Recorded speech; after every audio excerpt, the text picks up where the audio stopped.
क्या आपके घर में भी किसी बुजुर्ग को हड्डियों में काफ़ी दर्द हो रहा है जो ठीक नहीं हो रहा और हमें लग रहा है कि शायद वो आर्थराइटिस का पेन होगा या फिर वो कैल्शियम की कमी से पेन होगा या फिर वो उम्र की वजह से होगा, लेकिन कई बार ऐसे पेन्स एक कैंसर की वजह से हो सकते हैं। जी हाँ, मैं बात कर रहा हूँ एक कैंसर की जिसका नाम है मल्टीपल माइलोमा। नमस्कार दोस्तों, मैं हूँ डॉक्टर रजत गुप्ता और मैं एक बोन कैंसर स्पेशलिस्ट हूँ। मैं हर हफ्ते आपके लिए बोन कैंसर और उसके इलाज से जुड़े ऐसे ही वीडियोस लेकर आता हूँ, वो भी सिंपल भाषा में, बिना किसी हाई फाई मेडिकल लैंग्वेज। तो चलिए आज का वीडियो शुरू करते हैं।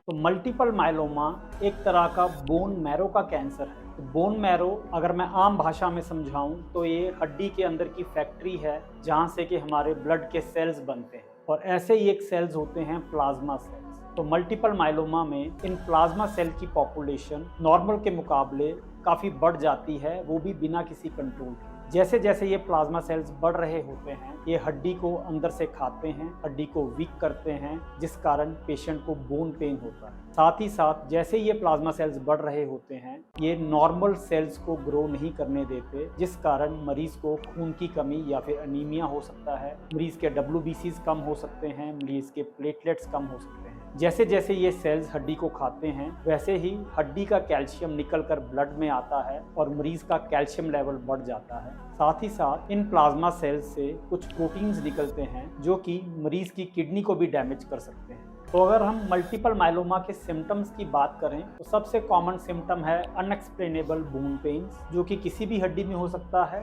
और बहुत बार ये काफ़ी हड्डियों में एक साथ आता है। और बोन पेन के अलावा क्योंकि ये हड्डी अंदर से कमज़ोर हो जाती है, तो बहुत बार पेशेंट्स को बिना किसी चोट के या फिर मामूली चोट जैसे कि बाथरूम में पैर का स्लिप होना या फिर एक सीढ़ी का स्टेप मिस करना, उससे भी फ्रैक्चर हो जाता है, जिसे हम पैथोलॉजिकल फ्रैक्चर कहते हैं। इसके अलावा पेशेंट्स काफ़ी थकान महसूस करता है, पेशेंट्स को अनीमिया हो जाता है यानी कि खून की कमी। तो बात करते हैं इसके डायग्नोसिस की। मल्टीपल माइलोमा का डायग्नोसिस काफ़ी सिंपल होता है। मल्टीपल माइलोमा का डायग्नोसिस करने के लिए हमें पेशेंट्स के कुछ स्कैन्स करने होते हैं, पेशेंट के कुछ ब्लड टेस्ट करने होते हैं, मेनली सीरम प्रोटीन इलेक्ट्रोफोरेसिस। साथ ही साथ मरीज के पेशाब का भी कुछ टेस्ट होता है और मरीज की बोन मैरो की बायोप्सी की जाती है। ये सब टेस्ट करने के बाद मरीज का डायग्नोसिस एस्टेब्लिश किया जाता है और हमें ये ध्यान रखना चाहिए कि ये डायग्नोसिस जल्दी बने, क्योंकि अगर हड्डी कमज़ोर हो जाए और हड्डी टूट जाए तो मरीज के लिए वो चीज़ काफ़ी पेनफुल हो सकती है। अब बात करते हैं मल्टीपल माइलोमा के इलाज के बारे में। तो मल्टीपल माइलोमा के ट्रीटमेंट में बहुत सारे ऑप्शंस अवेलेबल हैं, जैसे कि कीमोथेरेपी, इम्यूनोथेरेपी, टारगेटेड थेरेपी या फिर कुछ केसेस में इवन स्टेम सेल ट्रांसप्लांट भी। अगर किसी पेशेंट का मल्टीपल माइलोमा के चलते फ्रैक्चर हो जाए तो ऐसे केसेस में कई बार हमें सर्जरी भी करनी पड़ सकती है। लेकिन हमें ये बात समझनी होगी कि मल्टीपल माइलोमा एक क्रॉनिक डिजीज़ है, मतलब कि जैसे कि हम किसी मरीज़ का ब्लड प्रेशर की प्रॉब्लम या शुगर या डायबिटीज़ की प्रॉब्लम को जड़ से नहीं मिटा सकते, हम उसे केवल कंट्रोल कर सकते हैं, उसी तरह मल्टीपल माइलोमा में भी क्योर अचीव करना थोड़ा मुश्किल हो सकता है। लेकिन मल्टीपल माइलोमा को कंट्रोल करके हम पेशेंट की क्वालिटी ऑफ लाइफ मेंटेन कर सकते हैं और पेशेंट अपनी नॉर्मल ज़िंदगी जी सकता है। तो याद रखिए, किसी भी एल्डरली पेशेंट में या किसी भी बुजुर्ग पेशेंट में हड्डी का दर्द या बोन पेन एक उम्र की वजह से नहीं, मल्टीपल माइलोमा की वजह से भी हो सकता है। इसके अलावा अगर आपके किसी रिलेटिव को या बड़े बुजुर्ग को मल्टीपल माइलोमा डायग्नोज हुआ है तो इसका मतलब यह बिल्कुल भी नहीं है